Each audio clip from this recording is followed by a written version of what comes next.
In the early days, another big question had to do with the relative efficacy of the various program models that were springing out all over actually the Canadian context again, because it's the Canadians that saw initially unbelievable growth in language immersion education across their country.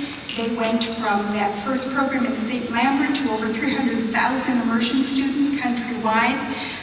And then it wasn't really until the 2000s when things have started to pull back and more stabilize in Canada when it comes to immersion.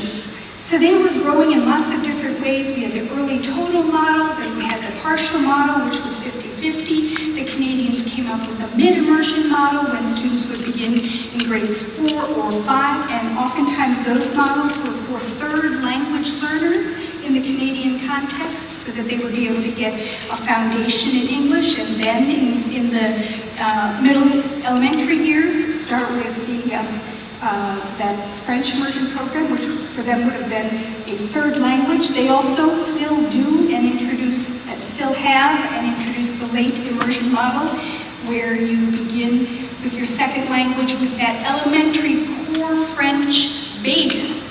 You begin in grade 7 with 80% of the curriculum in that immersion language.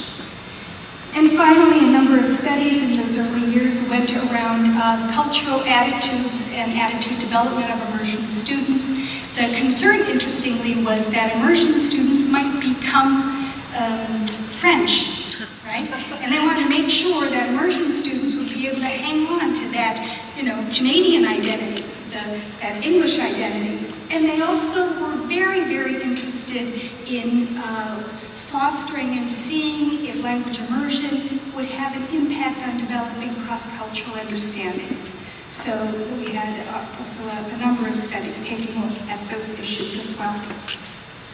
I'm going to share here, this is from some of the work we do in our summer institutes at CARLA, based on Nancy's wonderful work and from the Center for Applied Linguistics. This is taking a look at elementary schools across 3 decades. So in 1987, we see that 22% of elementary schools were offering some kind of world language.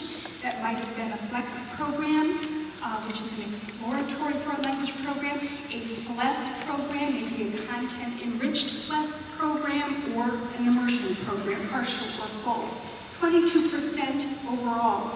We see a nice increase by 1997, where we have 9% more programs, elementary schools offering some kind of world language program. And then following the next decade, we see a pullback again and a decrease to just 25%, 1 in 4 programs offering some sort of world language program at the elementary school. That includes public and private schools, right, Nancy? What I'd like to show is within that data set, it's really fun to see what's been happening in immersion education specifically. 2% of this larger set here that includes all of the world language options at elementary in 1987 were language immersion programs.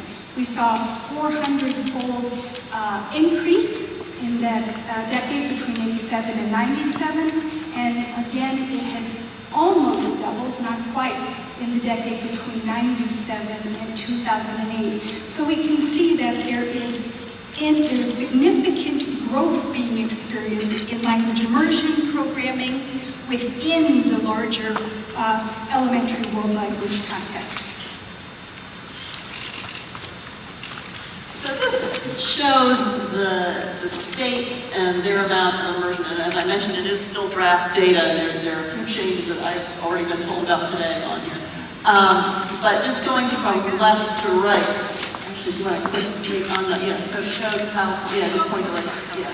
So California, Hawaii is high, Louisiana is over 30 schools, Minnesota is actually listed at 35, but it's actually up to around 50. Now, which is very exciting. Oregon is high. Utah is quite high. They're probably not, that number probably includes two-way immersion. And we're trying here to do this chart just for the original model, so just for one-way immersion. So that's probably a little bit lower. And then Virginia is very high. But it's interesting to look at some of these states and see why they have so much immersion. For example, Hawaii has a lot. They're really promoting heritage language, the Hawaiian language in that state. So there's quite a few Hawaiian immersion programs.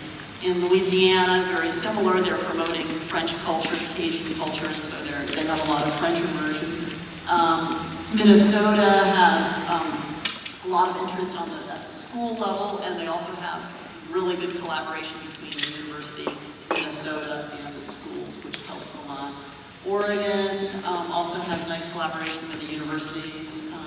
Utah, their increase has just shot up really just in the last couple years, and it's because they've had statewide funding put to immersion because of their past governor, Governor Huntsman, who was a fluent speaker of Mandarin Chinese, very interested in languages, and really saw the future of that state will be to have multilingual children. And they're put a lot of funding into it, so it's going to be really exciting to watch Utah. And Virginia, it's really mostly in one school district. It's mostly Fairfax County and then some in Arlington as well. So it's really focusing on one or two districts. Okay. And this shows the languages. Maybe I'll use this next. This shows the languages that are taught. And the left is 2006, and then this is currently 2011. And the languages are very similar over the last 5 years, but there's some interesting changes. So Spanish is still the most commonly taught immersion language, 44%.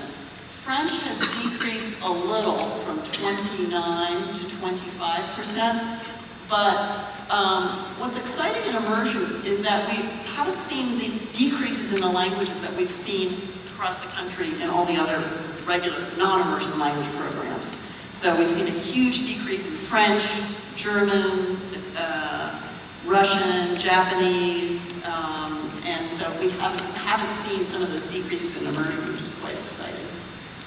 Mandarin is where we've seen the biggest increase in immersion. So 5 years ago it was at 4%, now we're at 11%. Hawaiian, about the same, 7%, Japanese, 6%, about the same.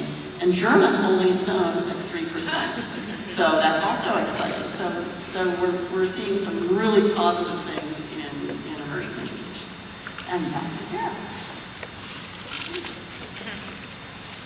I just want to say that some of the language that the folks in Utah are using is really interesting. They talk about mainstreaming immersion. That's the way they're languaging around that. That they are mainstreaming immersion because they want every child in Utah to have the option of an immersion education. So that they're hoping to bring immersion to every district in the state of Utah.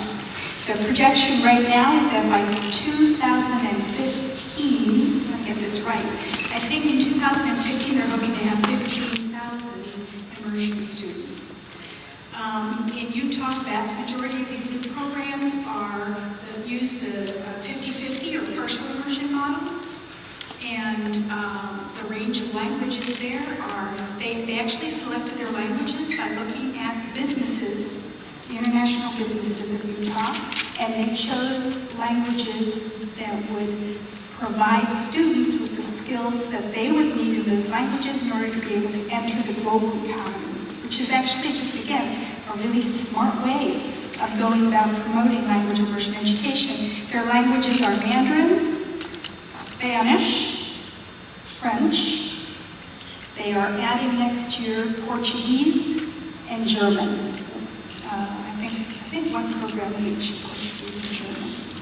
So that's what's happening in Utah, and we're thrilled about it in Minnesota because anytime we can talk about another state doing something even more innovative, and we're hoping to light fires around people, in Minnesota, we got to spread the word about what's happening.